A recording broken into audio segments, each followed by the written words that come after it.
So mga tol, na-disappoint nga po ang humahamon kay Albert Pagara na si Boy Ungas ng Battle of the YouTubers dahil kasado na daw ang laban ni Pagara sa December 31 kontra kay Cormel Moton. Sa mga hindi po nakakaalam mga tol, hinamon nga po ni Boy Ungas itong si Pagara at sinabihan pa nito si Pagara na tukmol. Bukod dyan mga tol, sinabi din ni Boy Ungas na may panahon pa daw si Pagara na umatras sa laban nila. So nagulat nga daw siya mga tol dahil sinunod daw ni Pagara yung sinabi niyang may panahon pa daw na umatras si Pagara. Umatras nga daw talaga itong si Pagara sa laban nila. Pero kahit na disappoint daw siya, okay na daw yun na umatras si Pagara para hindi daw niya masira yung karir ni Pagara. Nakaka-disappoint talaga guys kasi umatras sa laban namin. Samantala, hindi po biro itong makakalaban ni Pagara sa December 31 sa exhibition fight na bata ni Mayweather na si Cormel Moton. Bagamat bagito pa lang itong si Cormel Moton mga tol sa professional boxing, pagdating naman po sa amateur, malawak po yung experience niya. Sa katunayan mga tol,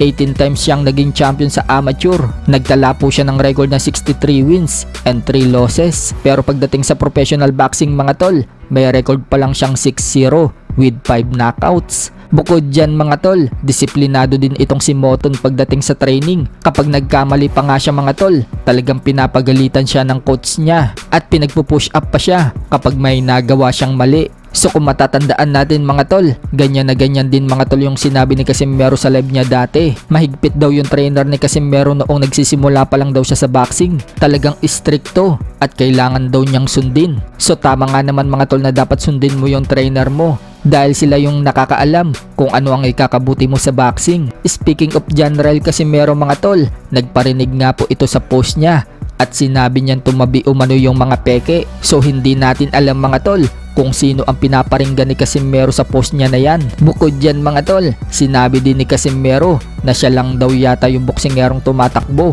Yung iba daw kasi, sa ring daw tumatakbo. Inilabas na nga din po ni Casimero mga tol yung mga dating ginagawa niyang paghahanda sa training sa labang kay Saul Sanchez.